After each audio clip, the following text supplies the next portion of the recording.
வணக்கம், இது தமிழ் டைலாக். ஐயோ, ராஜபிரியன் ரிவ்யூ. வணக்கம். லைவ்ல நடந்த சில சம்பவங்களை பார்க்கலாம். ஃபர்ஸ்ட், இங்க கிச்சன் டீம்ல அவ்வளோ வேலை இருக்கு. ஒவ்வொருத்தராக கேட்கறதெல்லாம் அவங்க ஐட்டெல்லாம் சமைச்சு கொடுக்கணும். அதெல்லாம் சமைச்சு கொடுப்போம். நாளைக்கும் பாயிண்ட் இவனுங்க போடலன்னு வச்சுங்களேன், ரவா கஞ்சி தான் அப்படின்னு சொல்லிட்டு கனியக்கா அப்போ டீமோட மீட்டிங்கில் பேசும்போது சொன்னாங்க. அப்போ உப்பு எல்லாம் அள்ளி போடலான்னு சொன்னாங்க. அதெல்லாம் நம்ம ஆல்ரெடி பார்த்தோம். ஸோ அதில் அவங்க டிசைட் பண்ணுறாங்க பாயிண்ட்டு கம்மியாக அவங்கள வச்சு செய்யணும் அப்படின்னு சொல்லிட்டு. இப்போ அதே போல் பாயிண்ட்டும் கம்மியாக கொடுக்குறாங்க. இப்போ வச்சு செய்யணும் அப்படின்னு சொல்லிட்டு வரும்போது டாஸ்க்குக்கு சிக்கன் வருது. அங்கே அவங்கள வச்சு செய்யலாம்னு சொல்லிட்டு பிளானுக்கு ஒத்துக்கிட்ட கனியக்கா பார்த்தீங்கன்னா, இங்கே டாஸ்க்குக்கு வந்த சிக்கன் அது. அதனால அதை செஞ்சு தான் கொடுக்கணும், செஞ்சு கொடுக்கலாம், டிலேவாக கொடுக்கலாம் அப்படின்னு சொல்லிட்டு இவங்க. ஏன்னா நாங்கள் வேலை செய்வோம், இவங்க பாயிண்டே கொடுக்க மாட்டாங்க. கேட்டால் என்டர்டைன்மெண்ட் இல்லைன்றானுங்க. இங்கே ஒவ்வொருத்தருக்காக சமைக்கும் போது எங்கே என்டர்டைன்மெண்ட் பண்ணுறது? கிளீனிங்னா அவங்க க்ளீன் பண்ணுவானுங்க. இப்போ அவங்க க்ளீன் பண்ண போயிட்டு யாரும் குப்பையை போட்டுகிட்டே இருக்க போகிறது இல்லை. இவங்க க்ளீன் பண்ணிவிடுவானுங்க. அது குப்பைன்னா அதுக்கப்புறம் கொஞ்ச நேரம் கழிச்சு க்ளீன் பண்ணுவாங்க. ஆனால் இங்கே கிச்சன் டீமில் ஆர்டர் வந்துக்கிட்டே இருக்கும். அப்போ யாருது அதிக வேலை? இப்போ இவங்க எப்படி என்டர்டெயின் பண்ணுவாங்க? இது பேசிக் புரிதல். வேறு எந்த டீமாக இருந்தாலும், இன்னும் சொல்லணும்னா அங்கே சாண்ட்ரா பார்வதி இல்லைன்னா இவங்களும் அதான் சொல்லியிருப்பாங்க. விக்கல்ஸும் சரி, அந்த சபரியும் சரி, ரம்யா அந்த கேப்டன் அவங்களும் ரொம்ப கஷ்டம் அப்படின்னு சொல்லிட்டு, கனியக்கா மட்டும் இருந்தா இல்லை மற்றவர்களாக இருந்தால் அவங்க சொல்லியிருப்பாங்க. இப்போ சாண்ட்ரா பார்வதி இருக்கிறதால அந்த பக்கம் போகக்கூடாது அப்படின்னு இவங்க முடிவு பண்ணிட்டாங்க. ஸோ அதனால் இப்போ இவங்கள வச்சு செய்கிறோன்னு சொல்லிட்டு, உங்களுக்கு நிறைய டைம் இருக்கிறதுனால என்டர்டெயின் பண்ணுறேன்னு சொல்லிட்டு அதாவது இவங்க எல்லாம் கூடுவாங்க, பேசுவாங்க, பெஸ்ட்டு ஒஸ்ட்டு கொடுப்பாங்க. அதுக்கப்புறம் கலையும் போது உட்காருங்க நாங்கள் ஒரு வச்சுருக்கோம் அப்படின்னு சொல்லிட்டு, அவ்வளோ தூரம் உங்களுக்கு டைம் இருக்குல்ல, உங்களை வச்சு செய்கிறேன்டா அப்படின்னு சொல்லிட்டு, பூண்டு உரிக்கிறேன் அப்படின்னு சொல்லிட்டு வீடு ஃபுல்லாக பாட்டு என்டர்டைன்மெண்ட் தானே வேணும், என்டர்டைன் பண்ணுறேன்னு சொல்லிட்டு சுற்றி குப்பையை போட காண்டாயிட்டாங்க இவங்க. விக்கல் ஸ்ட்ரீம், அதுவும் விக்கல் குனிஞ்சு எழுந்துக்கிறது ரொம்ப கஷ்டம். அவர் பார்த்தீங்கன்னா செம்ம காண்டா வராரு. கெஸ்ட்டு வேற வராங்கன்னு சொல்லியிருக்கிறாங்க. ஒரு கெஸ்ட்டு வரும்போது எப்படிங்க அப்படி வச்சிருப்பீங்க வீட்டை, நாங்கள் எவ்வளோ தாங்க க்ளீன் பண்ணுறது அப்படின்னு சொல்லிட்டு, அப்புறம் அந்த குப்பையை வச்சே டெக்கரேட் பண்ணுறாராம். எப்படி டெக்கரேட் பண்ணுறோம்? குப்பையை வச்சு.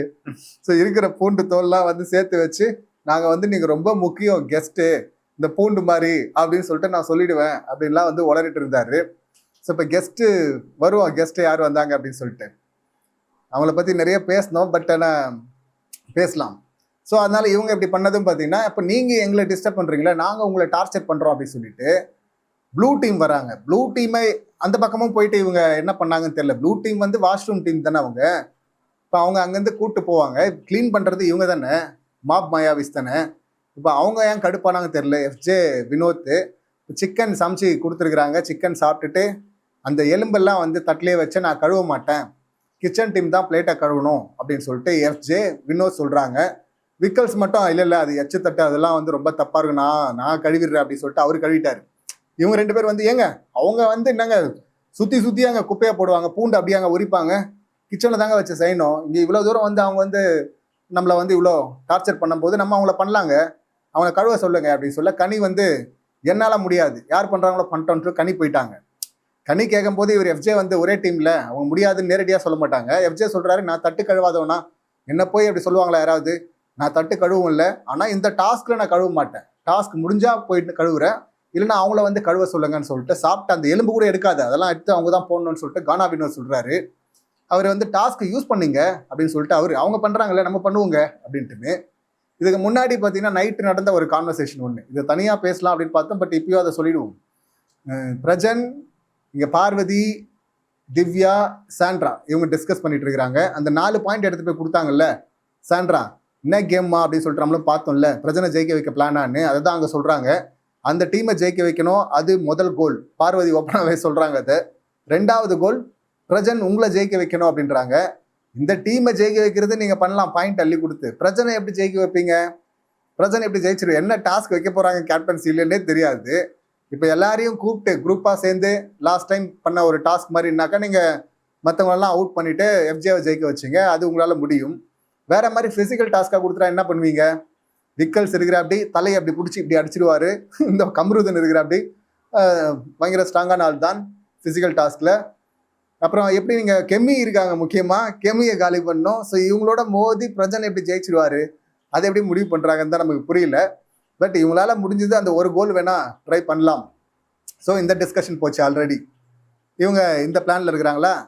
இப்போ பாயிண்ட் எடுத்துகிட்டு போய் அதனால தான் அவங்க அங்கே கொடுத்தாங்க, அந்த பாயிண்ட் அவ்வளோ கொடுத்ததுல வந்து எனக்கு உடன்பாடு இல்லை அப்படின்னு சொல்லிட்டு கனியக்கா. அவங்களுக்கு என்னன்னா அந்த பக்கம் சபரி எஃப்ஜே எந்த டீம்ல இருக்கிறாங்க, அன்பு கேங் அந்த பக்கம் தான் கொடுக்கணும் அப்படின்னு தானே அவங்களுக்கு. அந்த பக்கம் கொடுத்துருந்தாங்கன்னா அதை அவங்க பிரச்சனையை ஆக்கியிருக்க மாட்டாங்க. இப்போ நம்ம கூட சொல்கிறோம் 4 பாயிண்ட் இந்த பக்கம் கொடுத்துருந்தாங்கன்னா அவங்க 8ன்னா அவங்க 7ல் இருந்தாங்க ஆல்ரெடி. இப்போ இவங்க 4 கொடுத்தா 7 பாயிண்ட் வந்துடுவாங்க. 7, 8 அப்போ டஃப் ஃபைட் போகிறதுக்கு வாய்ப்பு இருக்குது. அப்படி கொடுத்துருக்கலாமே, அதுதானே கேமாக இருந்திருக்கும் அப்படின்னு தான் நம்மளும் சொல்லியிருந்தோம். பட் அவங்க வந்து வேற கேம் ஆடுறாங்க, பிரச்சனை ஜெயிக்க வைக்கிற கேம் அவங்க ஆடுறாங்க. இப்போ இந்த பாயிண்ட்டை சொல்லி கனியக்கா வந்து இது தப்புன்னு சொல்லியிருந்தா அது வேற.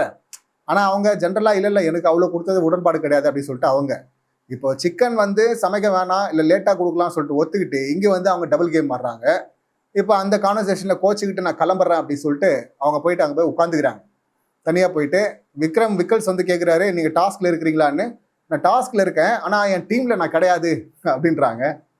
அங்கே தான் சாண்ட்ரா பார்வதியெல்லாம் இவங்க சொல்லிட்டு இருந்தது, எப்படி எங்கள் கிட்ட ஒத்துப்பீங்க, இங்கே வந்து பார்த்தீங்கன்னா வேற வேஷம் போடுவீங்க, உங்களை மட்டும் நல்லவங்களா காட்டிப்பீங்க அப்படின்னு சொல்லிட்டு. இப்போ இந்த பாயிண்ட்ல இருந்து பார்த்தா ஒஸ்ட்டு பெஸ்ட்டு யாருன்னு சொல்லிட்டு டிஸ்கஷன் நமக்கு ஒரு 3வது ப்ரோமோ வந்தது இல்லை, அந்த டிஸ்கஷனில் பாருங்க அப்படியே ஆச்சரியமான தகவல்கள்லாம் கிடைக்கும்.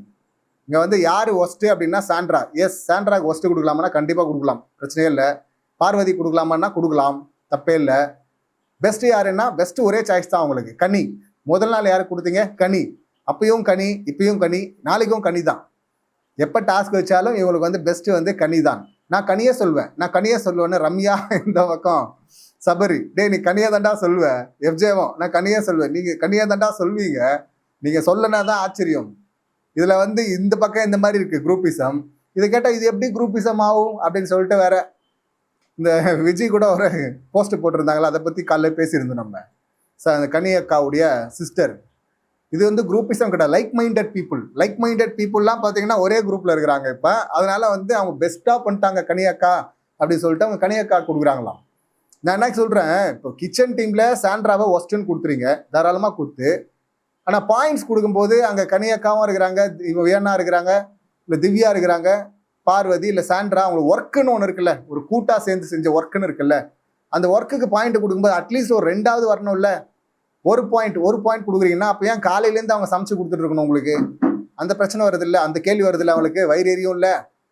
இதில் வேற வந்து காரம்னு சொல்லிட்டு கெமி வேற ஒரு பஞ்சாயத்து எடுத்துகிட்டு வராங்க. ஸோ இப்போ இவங்க நாங்கள் டிஸ்டர்ப் பண்ணுறேன்னு பண்ணால் இவங்க பிளேட்டை வச்சுட்டு, இது எல்லாத்துக்கும் மேலே அசிங்கமாக இல்லை அவனுக்கு, கேவலமாக இருக்குது அப்படின்னு சொல்லிட்டு இவங்க சாண்ட்ரா சொல்கிறாங்க. அசிங்கமாக இல்லை, வெக்கமாக இல்லை அவனுக்கு அப்படின்னு சொல்லிட்டு யாரா சொல்கிறாங்க சாண்ட்ரான்னு பார்த்தா வினோத்தை. என்ன பண்ணார் வினோத் அப்படின்னா, இவங்க போயிட்டு சாப்பாடு ஊட்ட சொல்கிறாங்கல்ல கிச்சன் டீமை, சாப்பாடு சர்வ் பண்ணாவே போதும், இவங்க ஊட்டுற லெவலில் எடுத்துகிட்டு போயிட்டு இருக்காங்க. அது யார் பிக் பாஸ் சொன்னாரா என்ன எதுன்னு தெரில, தண்ணி வரையும் கேட்டால் கூட எடுத்துகிட்டு போய் கொடுக்கணும் அப்படின்னு சொன்னார். இவங்களும் ஆரம்பத்தில் ரெஸ்ட் ரூம் போகிறவங்கள தூக்கிட்டு போகணும் அப்படின்லாம் சொல்லிட்டு தூக்கிட்டு போனாங்க. அதெல்லாம் முதல் நாள். இப்போ வந்து ஊட்டி விட போகிறாங்க, ஊட்டி விட சொல்கிறாங்க. இப்போ ஊட்டி விட்டுருக்குறாங்க. ஊட்டி விட்டதை வந்து வாயில் ஓட்டிகிட்டு இருந்திருக்கு அந்த பருக்கைகள், அதை வந்து தொட அப்படின்னு சொல்லியிருக்காரு, இதை தொடச்சி விடுங்க அப்படின்னு சொல்லிட்டு. விட்டா மென்னு வாயில் வச்சிட சொல்லுவாரா இல்லை குச்சத்து குத்த சொல்லுவாரான்னு சொல்லிட்டு எனக்கு தெரில. என்ன வினோத் அது வாயில் ஒட்டியிருக்கு, அதையும் தொடச்சி விடுங்க அப்படின்னா அப்போ என்ன பண்ணணும், அடுத்து குச்சி எடுத்து குத்துணுமா, தொண்டையில் இறங்கலை அப்படின்னு சொல்லிட்டு. ஸோ அவர் சொல்ல அதுக்கு தான் இவங்க சொல்கிறாங்க வெக்கமா இல்லை அவனுக்கு அப்படின்னு சொல்லிட்டு. சாண்ட்ரா நிறைய இடத்துல வாய் விடுறாங்க, அது தனியாக பண்ணணும், தனி குறும்படமா. சாண்ட்ராக்கு வந்து இந்த வாரம் ஹெவியாக ரோஸ்ட் இருக்கும், வெயிட்டாக அடிக்க போகிறாரு, புலக போகிறாரு விஜேஸ் அப்படி சொல்லிட்டு நானும் எதிர்பார்க்குறேன். அது நிறைய இருக்குது, நிறைய இடத்துல வார்த்தைகள் விட்டுது. அது தனி செக்மெண்ட்டாக பண்ணுவோம், தனி வீடியோவாக பண்ணுவோம் எல்லாத்தையும் சேர்த்து வச்சு. பட் இந்த இடத்துல சாண்ட்ரா எப்படி சொல்லலாம் கானா வினோத்தான்னா, கானா வினோத் இதை சொல்கிறது கரெக்டா? நான் இதனால தான் கானா வினோத் சப்போர்ட் பண்ணுறதில்ல. கானா இப்போ விக்கல்ஸ் வந்து நம்ம விக்கல்ஸ் எவ்வளோ வேணால் கழுவி ஊற்றுறோம், நிறைய கழுவி ஊற்றிருக்கிறோம். ஆனால் இந்த தட்டு எடுத்துகிட்டு போயிட்டு நான் அவங்ககிட்ட கழுவ சொல்ல முடியாது, நான் கழுவி வச்சுறேன், நான் வேறு இடத்துல ப்ளே பண்ணிக்கிறேன் அப்படின்னு சொல்கிறது இல்லை. அந்த ஒரு பாயிண்ட் கரெக்டு, எச்சத்தட்டுலாம் கழுவலாம் விட மாட்டேன் அப்படின்னு சொல்கிறது.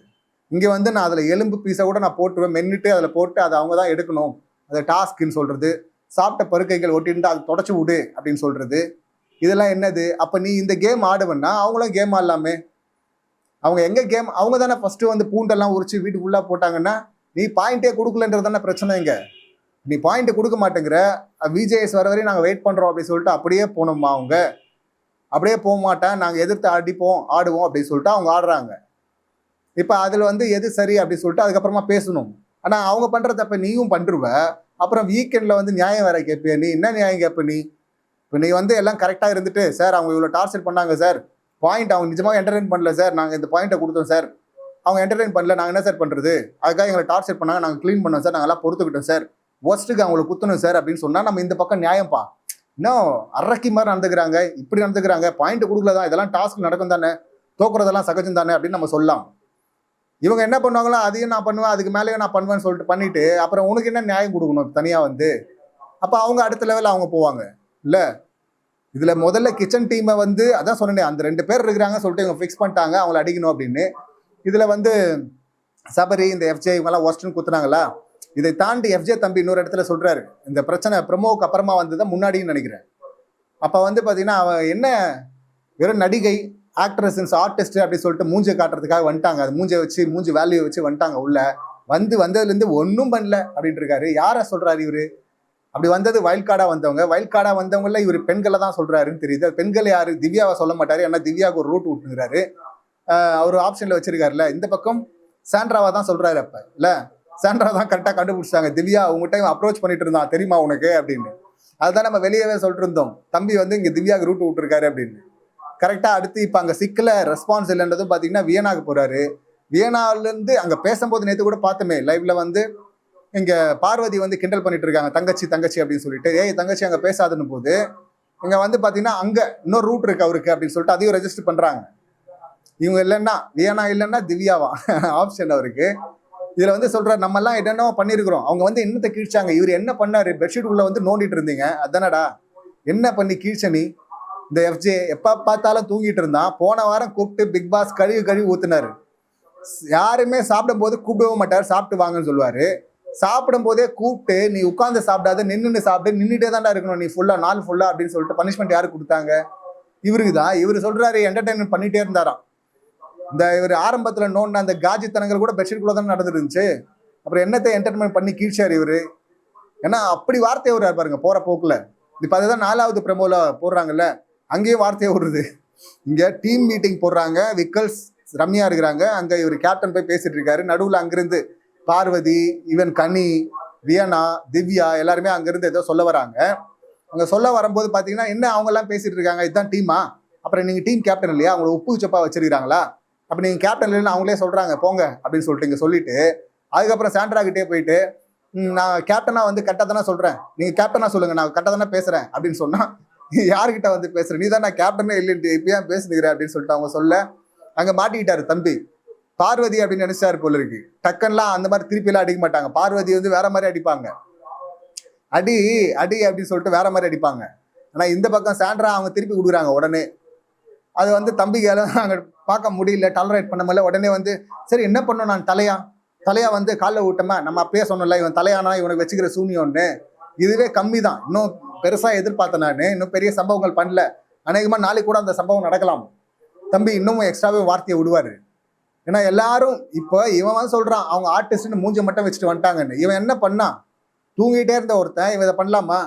உடனே வந்து இப்போ எல்லாரும் சாண்ட்ரா எது இருந்தாலும் சாண்ட்ரா ஏய் சாண்ட்ரா கரெக்டா தப்புடா, அவங்க ஒஸ்ட்டு தான். ஆனால் இவன் யார் சொல்கிறவன், இந்த பக்கமும் பார்க்கணும்ல, இவனவோ பெரிய பெஸ்ட் பிளேயர் மாதிரி இவர் ஒஸ்ட்டுன்னு சொல்கிறதும் இல்லை. சபரி அண்ணா அவரு நான் கனி அக்காவை சொல்வேன், வேற யாரை நீ சொல்வ, இந்த குரூப் இஸில் போயிட்டு கனின்னு தான் சொல்லுவேன். ஏன்னா ஏண்டா டேய் நீங்களாம் யாரு, 5 வாரமாக நாமினேஷனில் தப்பிச்சால் இல்லை கனியாக்கா, இதில் கேட்டால் வந்து இவங்க குரூப் இசம் கிடையாது, அவங்களா கொடுக்குறதுக்கு நாங்கள் என்னங்க பண்ணுவோம், அது எப்படிங்க அவங்களுக்கு ஒரு பிரச்சனைனா இவங்க வந்து ஃபீல் பண்ணுறோம், அவங்களுக்கு மார்க் கொடுக்கலன்னு இவங்க ஃபீல் பண்ணுவாங்க, அப்புறம் இவங்க வந்து பார்த்தீங்கன்னா அவங்களுக்கு பெஸ்ட் தான் வரணும்னு சொல்லிட்டு இவங்க ஃபீல் பண்ணுவாங்க.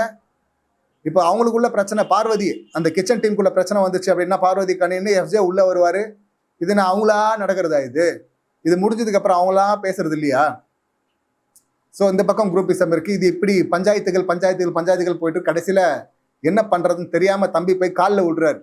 இங்கே இவ்வளோ பேச்சு பேசுன வெளியே அதை மூஞ்சி நேரம் சொல்ல வேண்டியதானே, நீ எல்லாம் ஒரு ஆர்டிஸ்டா உள்ள வந்து என்ன பண்ணி கீழ்ச்சுன்னு. அவங்க ஆர்டிஸ்ட்டு அப்படின்னு ப்ரொஃபஷன் எடுத்து பேசுனதே தப்பு. ஆர்டிஸ்டாக வந்தால் கீழ்ச்சிட்டாங்க. அது அந்த குறும்படம் இருக்குல்ல, அந்த ஒரு குறும்படம் போதும் இந்த சீசனுக்கு. சீக்ரெட் டாஸ்க்கு எல்லாரும் மிரண்டு போய் உட்காந்துருந்தீங்களா, அரண்டு போயிட்டு அந்த வயிற்றுச்சல் இருக்கு இன்னும் எல்லாருக்குமே, நம்ம அந்த மாதிரி வர முடியலையே அப்படின்னு சொல்லிட்டு அதுக்கு பெஸ்ட்டாக அதை பண்ணுங்கடா அப்படின்னா அதை பண்ணாமல் திரும்ப நீங்கள் அங்கே டார்கெட் பண்ணிட்டு இருந்தாலும் வெளியே செட்டப் பண்ணிட்டா அது கரெக்ட் ஆகிடுமா? இப்போ போய் காலில் போய் விழுந்துட்டு இருக்காரு. அங்கே வேணா ஃபீல் பண்ணுறாங்க ஐயோ அப்படின்னு. இங்கே லவ் ட்ராக் அடுத்து இவனுக்கு தெரிஞ்சது எல்லாமே லவ் ட்ராக் மட்டும்தான். நான் ஆல்ரெடி சொல்லியிருக்கிறேன், ஒரு டாஸ்காவது அந்த கொடுத்த கேரக்டரை பண்ணியிருக்கேன்னா, அங்கே ஹோட்டல் டாஸ்கில் அவராக கிரியேட் பண்ணிக்கிட்டாரு. கெஸ்டா பிரியங்கா வரப்போறாங்கன்றது அவங்க டீம் சொன்னது. இவனுக்கு கொடுக்கப்பட்ட ரோல் என்ன? அங்கே போயிட்டு அங்கே தண்ணியை ஃபில் பண்ணுறா அப்படின்னு சொன்னா பாத்ரூமில், அதை விட்டுட்டு இவர் வந்து இவராக கிரியேட் பண்ணிக்கிறாரு ஸ்டாக் பண்ணுற ஃபேனு. இந்த பக்கம் ராஜாங்கம் டாஸ்கில் அவராக கிரியேட் பண்ணிக்கிறாரு. அவர் ஒரு வேலையாள் வேலையை பாடுறா, பணியாள் வேலையை பாடுறா அப்படின்னா அவராக ஒரு லவ் ட்ராக்கு வியனாவோட செட் பண்ணிக்கிட்டு அந்த கேரக்டர் அவர் கொடுக்கல, அவராக கிரியேட் பண்ணிக்கிட்டது. அடுத்து வந்து ராஜாங்கத்தை பிடிக்கணும் அப்படின்னாரு. அங்கேயா இப்போ பார்த்தீங்கன்னா நார்மலாகவே ஒரு லவ் ட்ராக் ஒன்று ஸ்டார்ட் பண்ணி அது வேற தனியாக ஓடிட்டு இருக்கு. இவர் பண்ணதெல்லாமே இது. இப்போ எப்படியும் ஆதிரி வரப்போறாங்க, திரும்ப உள்ள வந்ததும் ஆதிரி காலமே விழுவியாப்பா, ஆதிரி அந்த பக்கம் வந்ததும் இந்த பக்கம் போயிடும் பாரு திரும்பி. ஸோ அப்படிதான் ஸ்கிரிப்ட் போயிட்டு இருக்கு. ஸோ அப்படி பண்றவர் வார்த்தையை விடுறவர், வார்த்தையை விடாதரான்னு சொல்லி அமிச்சாலும் இந்த மாதிரி ஒரு வார்த்தையை விடுற. அப்படி ஒஸ்ட்டு அவங்க தான், ஒஸ்ட்லியும் ஒஸ்ட்டு. பார்வதியுடைய உண்மையான இது மறுபடியும் திரும்ப வருது அப்படின்லாம் சொல்லிருக்கா. அப்படி நீயும் யாருன்னு மறுபடியும் திரும்பி வந்துருச்சுப்பா. இப்போ உடனே நம்ம பார்வதிக்கு சப்போர்ட் பண்றோம், சாண்ட்ராக்கு சப்போர்ட் பண்றோம். இல்லை, இது இவங்க சொல்றதெல்லாம் கரெக்டு. அதே நேரத்தில் நம்ம இந்த பக்கம் கேள்வியை வைக்கிறோம், நீ கரெக்டா அப்படின்னு கேள்வியை வைக்கிறோம். அவ்வளோதான். இதுவும் ஒஸ்ட்டு, இதுவும் ஒஸ்ட்டு, ரெண்டு ஒஸ்ட்டையும் போட்டு பொழப்போம். இதுல எது வந்து ஹையஸ்ட் ஒஸ்ட் அப்படின்னு சொல்லிட்டு உங்களுக்கு தோணுதோ அதை கமெண்ட் பண்ணுங்க. அப்புறம் பூர்ணிமா, முக்கியமா கெஸ்ட் சீசன் 7ல மறக்க முடியுமா, ஃபீனிக்ஸ் பூர்ணிமா இல்ல, அவங்க ரெட் கார்டை எடுத்து தூக்கி அப்படி உரிமை குரல் அப்படி தூக்குனவங்க ரெட் கார்டை சந்தோஷமா. ஸோ அதை மறக்க முடியுமா. அதுலயும் முக்கியமா புலி கேங்கின் டபுள் லீடர்னு சொல்லலாம்ல, பூர்ணிமா மாயா அப்படின்னு சொல்லிட்டு. ஸோ அவங்கள எந்த வகையிலுமே வந்து அந்த போர்ஷனை நான் பார்க்கல, பட் நான் சின்ன கிளிப் பார்த்தேன். எண்டில் வந்து பார்த்தீங்கன்னா அவங்க வந்து கொடுக்குறாங்க பாயிண்ட்ஸு. இந்த பாயிண்ட் டேபிளில் இப்போ பார்த்தீங்கன்னா 7 பாயிண்ட்டு சாம்பார், 8 பாயிண்ட்டு மாயாவிஸ், 15 பாயிண்ட் வந்து பார்த்தீங்கன்னா இவங்க இருக்கிறாங்க, அவங்க ப்ரெசன்ட் டீம், அதாவது விக்கல்ஸ் டீம் வந்து 15 பாயிண்ட்டு. பார்வதி சொன்னாங்கல்ல, எங்கள் கோல் முதல் கோல் வந்து இந்த டீமை ஜெயிக்க வைக்கிறதுன்னு, அந்த கோல் நிறைவேறிடும். 2வது கோல் நிறைவேறுதா அப்படின்னு சொல்லிட்டு நமக்கு தெரியாது. இப்போ அவங்க சொல்லியிருக்காங்க. அப்போ கனியக்கா கூட மறுபடியும் டீமில் வந்துட்டாங்க. அதுக்கப்புறம் எல்லாரும் சேர்ந்து குச்சிட்டு இருக்காங்க. பத்தியா, அவங்களுக்கு மட்டும் தான் தெரியுது கிச்சனுடைய கஷ்டம் என்ன அப்படின்னு சொல்லிட்டு. நாங்கள் இவ்வளோ தூரம் ஹார்ட் ஒர்க் பண்ணதுக்கு எங்களுக்கு சரியான பாயிண்ட்டை கொடுத்துருக்குறாங்க அப்படின்னு. இப்போ விஜேஎஸே வந்து எந்த பக்கம் அடிக்கிறதுன்னு குழம்ப போறாரு. ஏன்னா என்ன பண்ண முடியும், ஏதாவது ஒரு சைடு ரொம்ப தப்பா இருக்கு, ஒரு சைடு கரெக்டா இருக்கு பொறுத்துட்டு இருந்தாங்கன்னா அவர் வந்து பேசுறதுக்கு ஒரு பாயிண்ட் இருக்கும். இது இங்கேயும் மோசமா இருந்தா இங்கேயும் மோசமா இருந்தா. ஸோ அப்படிதான் போயிட்டு இருக்கு. தம்பி வாயை விட்டு கடைசியில போயிட்டு காலில் ஊந்துருக்கிறாரு. இதுதான் நடந்த சம்பவங்கள். இந்த சம்பவங்களை நீங்க எப்படி பாக்குறீங்க, உங்க கருத்துக்கள் என்ன அப்படிங்கறது கமெண்ட் பண்ணுங்க. மீண்டும் அடுத்த வீடியோல சந்திக்கலாம். நன்றி, வணக்கம்.